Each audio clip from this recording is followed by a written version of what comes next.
Dragon Ball is one of the most influential and impactful series in the world.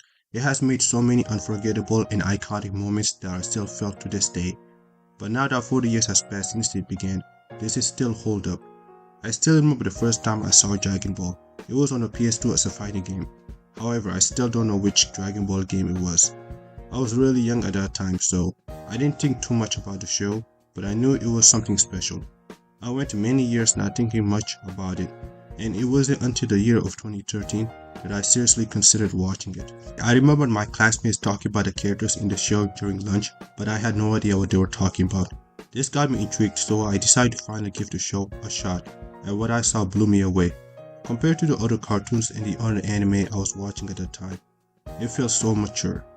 Unlike most other cartoons and sitcoms, Dragon Ball was not episodic, and every week I would get super excited to watch the new episode just so that way I can watch the bombastic fights and the crazy power-up scenes, and the show brought so much joy in my life for many years.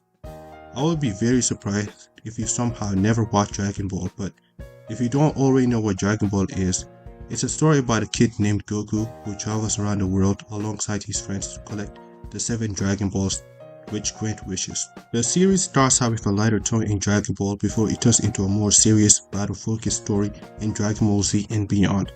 The series is known for its amazing and ingenious fights, which I still found myself going back to again and again because they are just so good. But now that a long time has passed since I have watched it, I have to ask myself, is it still worth watching today? Well, it's not an easy answer.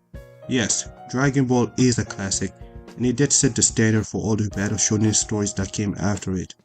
But if you somehow have never watched Dragon Ball before, and you are past the age of like 14, trying to watch it now when you're much older will be just kind of awkward, because there are several issues that comes with watching Dragon Ball.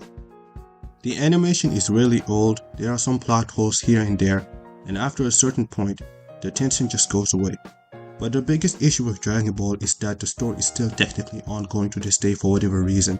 So now you have to wonder at what point should you stop watching, because Dragon Ball is a pretty lengthy series.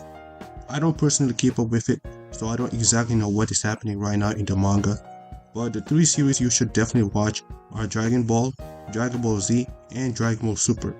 Don't worry about Dragon Ball GT or other spin-offs. They are non-canon and trash, but I do want to warn you that at some point, the quality of the story does go down. For me, I noticed this happening after the Cell Saga ended. The tension stopped being there, the characters felt like they were progressing backwards, and overall the plot was just much weaker. 40 years have passed since the story began, and while other better written stories have come out over the years that are way better than Dragon Ball, this show will always be great no matter what, because the memories you'll have with it will last you a lifetime.